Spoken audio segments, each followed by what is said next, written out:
అయితే వంట అయిపోయింది ఫ్రెండ్స్. ఇప్పుడైతే స్టేజ్ అనసలేదు. ఇప్పుడైతే వంట అయిపోయింది ఫ్రెండ్స్. కూర ఎలా అయిందో చూద్దాం. చూపిస్తా.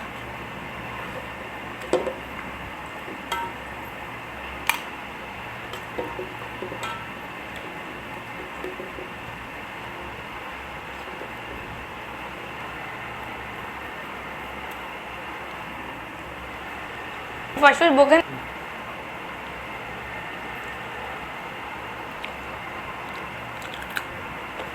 సూపర్ అయింది.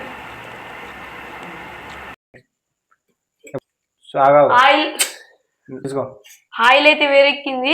గరం మసాలా అయితే వేసేస్తున్నాం. వేడైం ఫ్రెండ్. తర్వాత గరం మసాలా వేసాడు. గరం మసాలా వేసిన తర్వాత నెక్స్ట్ ఉల్లిగడ్డ వేయాలి. తర్వాత ఉల్లిగడ్డ వేస్తే